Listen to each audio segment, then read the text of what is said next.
गण गणपते नमः। जय माँ लक्ष्मी। दोस्तों, गणेश चतुर्थी व्रत। आज हम सुनेंगे गणेश चतुर्थी की अश्विनी मास की व्रत कथा।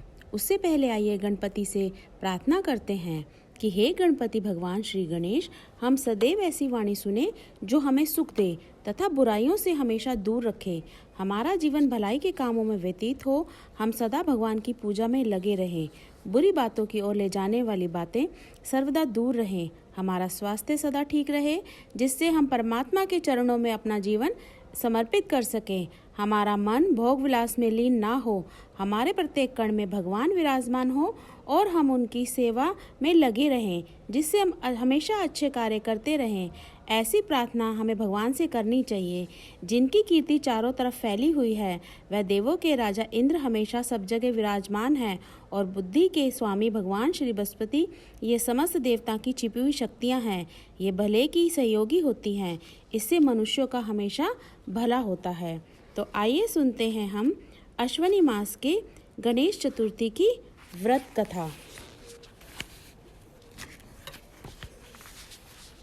कृष्ण और बाणासुर की कथा। युधिष्ठिर ने पूछा, हे कृष्ण, ऐसा सुनने में आया है कि अश्विनी कृष्ण चतुर्थी को संकटा चतुर्थी कहते हैं। इस संकटा चतुर्थी को किस प्रकार गणेश की पूजा करनी चाहिए, मुझे विस्तार पूर्वक बताने की कृपा करें।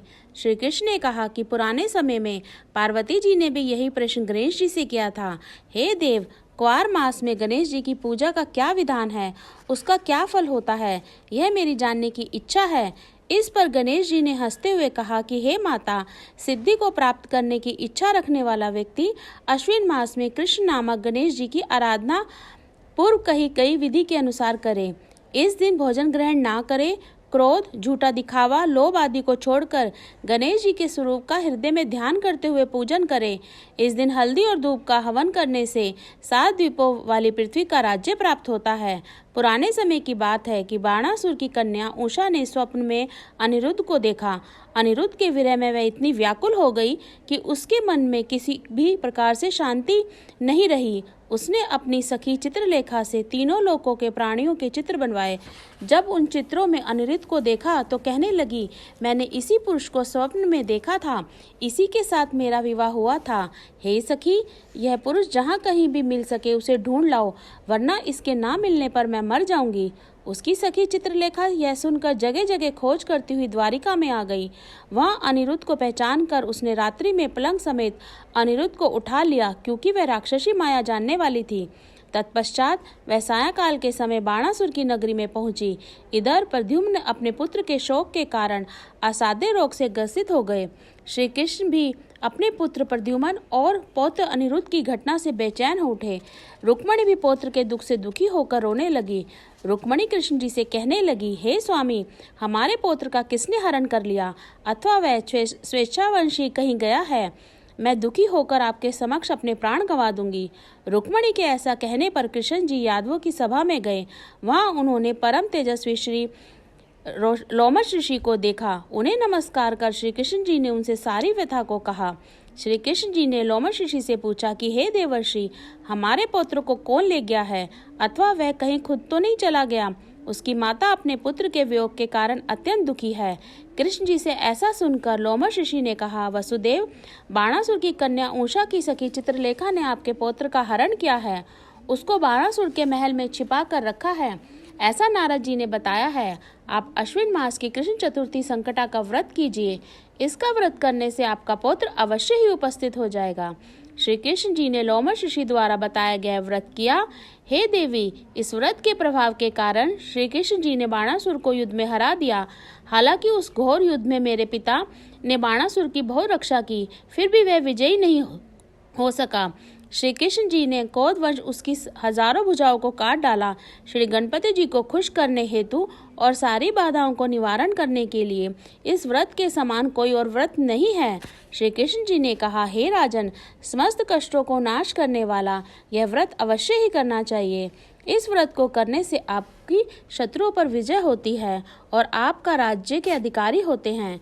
इस व्रत के फल का वर्णन धुरंधर विद्वान नहीं कर सकते। हे युधिष्ठिर, मैंने स्वयं इसका ज्ञान किया है, यह मेरा सत्य वचन है। तो यहीं पर अश्विन मास की गणेश चतुर्थी व्रत कथा समाप्त होती है। आइए करते हैं गणेश जी की आरती। गणपति सेवा मंगल मेवा, सेवा से सब विघ्न टरे। तीनों लोक 33 देवता, द्वार खड़े सब अरज करे। रिद्धि सिद्धि दक्षिणवम विराजे, अरु आनंद सो चमरु करे। धूप दीप और लिए आरती, भक्त खड़े जयकार करे। गणपति सेवा मंगल मेवा, सेवा से सब विघ्न टरे। तीन लोक 33 देवता, द्वार खड़े सब अरज करे। गुड़ के मोदक भोग लगत हैं, मूषक वाहन चढ़ा करे। सौम्य रूप सेवा गणपति की, विघ्न भाग जा दूर पड़े। गणपति सेवा मंगल मेवा, सेवा से सब विघ्न टरे। तीन लोक 33 देवता, द्वार खड़े सब अरज करे।